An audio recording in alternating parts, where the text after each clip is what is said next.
Chapter 461. Though Yudhir seemed unaware, there were moments when his expression told a different story. In instances when an ordinary person might revel in elation and let their emotions soar, Yudhir diverged from his usual calm.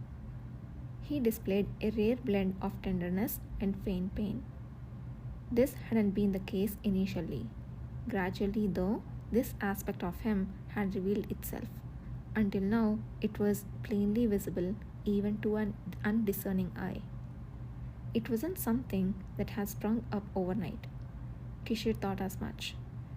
What Yudhir had wasn't a fresh wound that bled openly and clumsily. It more closely resembled a scar, worn down and dulled over a long stretch of time. Even at the young age of 20, Kishir's assistant was unusually shrewd and mature. But when Yudhir made that face, that feeling intensified. The problem was that this expression was not exclusive to moments shared with Kishir. It had flickered briefly into existence before his closest comrades. At the tail end of the mission completed without a single casualty, vanishing like a mirage before one could even blink. The happier he was, the more tormented he seemed. The sweeter it was, like syrup, the more it felt bitter. Kishir couldn't fathom the cause of these conflicting emotions Yudhir exhibited, but he chose not to address it or ask about it. Instead, he offered silent comfort, and with a tender kiss encapsulated a wistful pain. Yudhir accepted Kishir's lips without hesitation and closed his eyes as he wrapped his arms around him. When he opened his eyes again, the bitterness he had just felt was nowhere to be found. Kishir cupped the last of the scented oil into his palm and liberally anointed himself with it. The amount seemed excessive, but perhaps it was still not enough. There was no sign of fear or tension in Yudhir's eyes, yet the future was uncertain. To ease the transition to what was next, Kishir exhaled deeply to quell the intense heat that threatened to consume his mind. The sensation of a sweet droplet trailing down his chin felt strangely dull. Shall we change positions? What do you mean? Kishir explained that it would be less burdensome for Yudhir to turn over, but Yudhir quickly made it clear that he had no such preference. I don't want to be face down. Concerns about minimizing pain seemed utterly inconsequential to him. Just as Kishir was about to say something more, Yudhir pulled him close and wrapped his legs around him. This is fine. Just hurry.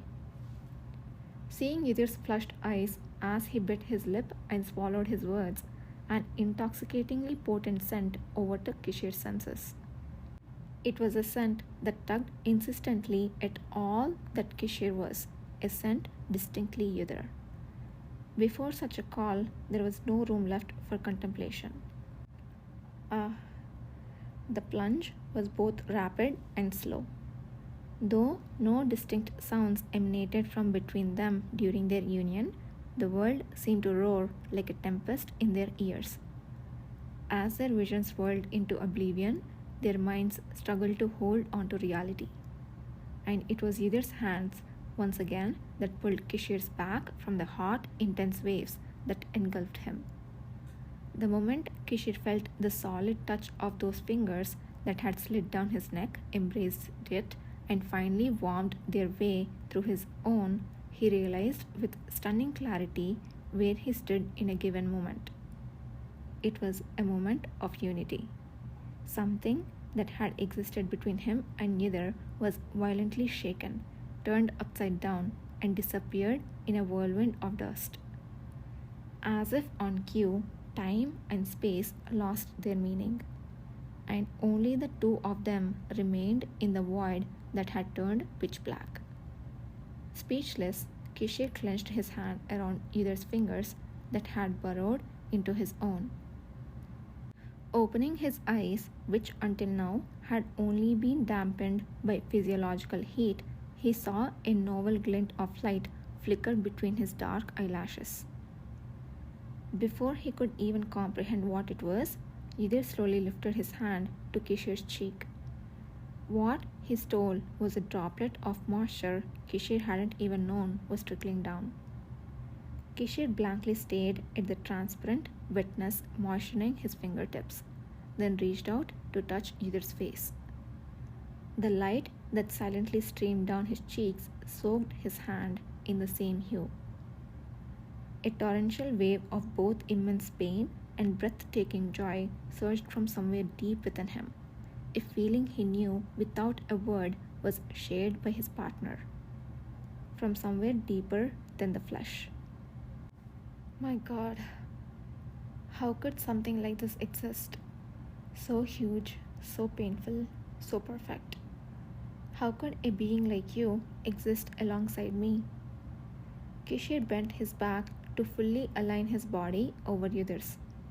The realization that he could feel every single part of the other, forehead, nose, lips, fingers, sent a shiver down his spine. Though it may have been a brief moment in reality, it felt eternal as their lips finally met, and gradually they returned halfway to reality. The heat that had been boiling endlessly inside Kishir also began to slowly settle. The coupling wasn't over, but if he were not to ruthlessly penetrate the other's entirety, it was wise for both to stop here and move slowly. Following his instincts, Kishir slowly withdrew his hips while maintaining the lingering kiss and holding Yidir's hand for support. Huh? Yidir clenched his teeth, trembling at the sensation that seemed to drag on endlessly. As he applied pressure to the legs wrapped around Kishir's body, Kishir once again gently entered him. He was enveloped by a warm, soft, swamp-like sensation, desperately accommodating him. Ah! Yidir released a breathless sound, his eyes opening and closing. Then they began the rhythm again, retreating and plunging quickly, the wet sounds growing slightly louder as membranes met membranes. It wasn't a sound that could be produced by Kishir alone. As he looked up, he saw Yidir's face, his eyes wide open, watching every reaction. Kishir smiled faintly. As before, Yidir always acted like he had to see Kishir's face at moments like this. It even led Kishir to suspect almost with certainty that this might be the extension of why Yidir had said he didn't want to turn around. People who knew little about Yidir often spoke of feeling a sense of dread when they encountered him. This fear arose from staring into an abyss so vast that it seemed beyond any words or force to counter. Few other feelings could compare for a human being when faced with such a chasm. However, a closer look into his eyes would reveal that they contained something purer and more beautiful than anything else in the world. Though not perfectly unblemished, that abyss had compelling allure that captivated people all the more for its imperfections. Despite being told to speak up if he felt pain, there was no need for such caution. Even if Kishir couldn't fully absorb everything, he felt no sense of discomfort emanating from Yidir. Yidir was wholly alive, raising goosebumps on Kishir's skin, moving freely and expressing that he was fully immersed in the moment. That was enough. Overwhelmed with unbelievable joy that Yidir was so engrossed with him, Kishir repeatedly kissed and sucked on his flesh. It was the first time he had ever felt so thankful for having lips. Not just lips, but hands, feet, and even the sexual organs that he had once found cumbersome. All of it. He was grateful for in their entirety. For the first time, the fact that his life had continued unbroken to this very day felt like a miraculous blessing. He lifted himself up and grabbed onto Yidir's ankles. As the angle shifted, Yidir took in a sharp breath and tilted his head. Facing Yidir's questioning eyes as if asking, "What are you planning to do?" He pressed his lips against the inner ankle. Sparks flew between his dark pupils.